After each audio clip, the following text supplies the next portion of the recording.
सर्वेभ्य नमो नमः। जय श्री राम। सज्जनों, आज हम चंद्र ग्रहण की चर्चा कर रहे हैं। इस वर्ष यह ग्रहण 28 अक्टूबर 2023 दिन शनिवार आश्विन शुक्ल पक्ष पूर्णिमा को पड़ रहा है। इस ग्रहण का जो प्रारंभ है वह रात्रि में 1:04 पर शुरू होगा।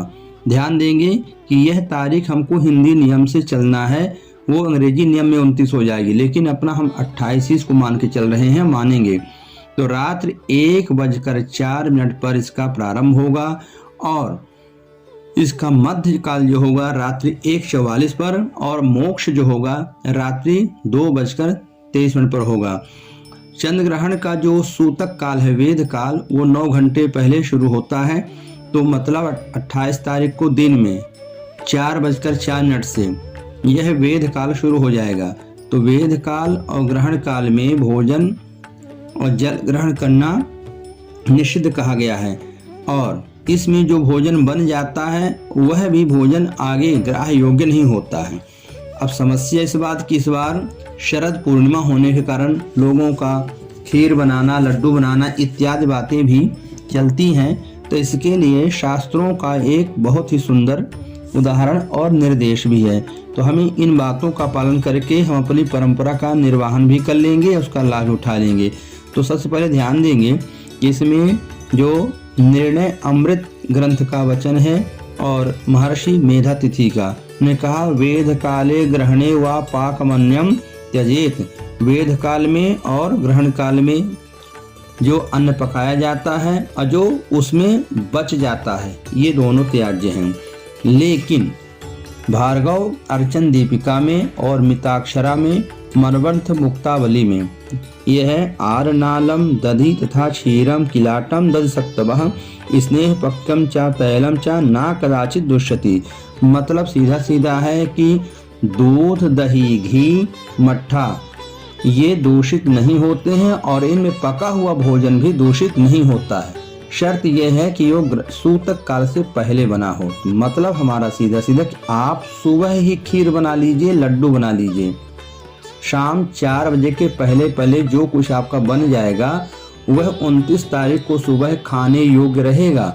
अगर इसके बाद आप बनाएंगे शाम 4 के बाद, तो वह 29 तारीख को ग्रहण करने योग्य नहीं रहेगा, क्योंकि वो सूतक काल में और ग्रहण काल में बनाया गया है। जिनको व्रत करना है उनको भी व्रत का अगर पूरा फल लेना है तो पहला पक्ष तो ये है कि वो पूरा दिन और पूरी रात का व्रत करके 29 तारीख को पारण करें, या शाम को 4 बजे ही कर लें। ये मध्यम पक्ष है कि आप सुबह से व्रत रहिए, शाम को 4 बजे अपना पारण कर लीजिए। उसके बाद फिर आपको कुछ भी ग्रहण नहीं करना है।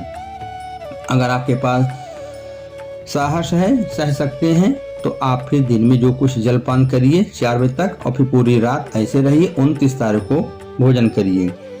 तो आपको इस प्रकार से ग्रहण का ध्यान देना है, और यह ग्रहण किस किस राशि को किस प्रकार का दुष्प्रभाव डालेगा इसका वर्णन कर रहे हैं।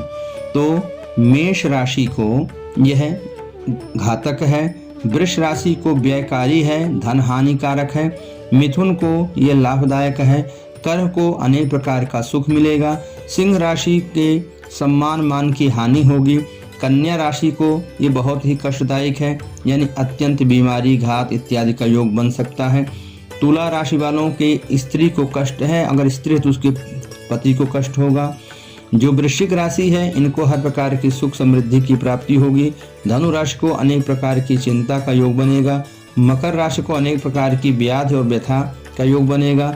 कुंभ राशि को अनेक प्रकार के लाभ, और मीन राशि को धन मान इत्यादि हानि के योग बनेंगे। तो जिन जिन राशियों को अच्छा फल आ रहा है उनके लिए तो कोई दिक्कत नहीं है, वो सामान्य पूजा पाठ से भी अपने आप को लाभान्वित और सुखी बना सकते हैं। लेकिन जिन राशियों के ये घातक है उनको नियमों का पालन करके और उक्त दोषों से बचा जा सकता है। नियमों का पालन ये रहे कि इसमें आपको शिव अमोघ स्तोत्र होता है, गजेंद्र मोक्ष होता है, नारायण कवच होता है। इनका पाठ करने मात्र से ग्रहण के दुष्प्रभाव से हम बचे रहते हैं। लेकिन ग्रहण को देखना नहीं है और उस समय भोजन भी नहीं करना है। हालांकि इतनी रात में है तो भोजन का कोई प्रश्न ही नहीं उठ रहा है। बस आपको अपने नियमों का ध्यान रखना है कि आपका व्रत का फल भी आपको मिल जाए और ग्रहण का दुष्प्रभाव भी ना मिले। दूसरे दिन स्नान करके आप मोक्ष का दान करें, तीर्थ स्नान करें, इससे अनंत गुना फल की प्राप्ति होती है। जिन लोगों को मंत्र इत्यादि जाप करने हैं तो रात्रि काल में ही 1 बजे से बैठ जाएंगे और 2:30 बजे तक बैठ करके जाप करेंगे। उसके बाद स्नान करके अपना जल पान जो ग्रहण करना होगा वो करेंगे। इस प्रकार से जो हमारे भारत देश की महिलाएं हैं जो अभी गर्भावस्था में हैं तो उनको उस दरमियान अपने ही कमरे में रहना है, बाहर इत्यादि निकलने की कोशिश ना करें और अपने कमर में किसी भी काले नीले भूरे कपड़े में थोड़ी सी काली तिल, नमक, दूर्वा और कुशा इन चीज़ों को बांध लें। गाय का गोबर थोड़ा सा रख लें तो और उत्तम फल इसका प्राप्त होगा। और अपने पेट में थोड़ा सा हिस्सा लगा लेंगे तो उससे भी गर्भस्थ शिशु पर किसी भी प्रकार के ग्रहण का दुष्प्रभाव नहीं पड़ेगा। लेकिन जिन राशियों को कष्ट है, अगर वो राशि की महिलाएं हैं तो इस प्रयोग को जरूर करें। जिनको शुभ है तो नहीं भी करेंगी तो कोई समस्या नहीं है, फिर भी सुरक्षा की दृष्टि से ये करना होगा तो उनके लिए अच्छा रहेगा। और जिनको भूख प्यास सहन की शक्ति ना हो तो वो गंगा जल का प्रयोग करके और दूध का प्रयोग करके अपना समय काट सकते हैं। अगले वीडियो में आपके लिए नई बातें लेकर के आएंगे। भगवान नारायण ग्रहण से सबकी रक्षा करें, सुख समृद्धि प्रदान करें। धन्यवाद। जय श्री राम।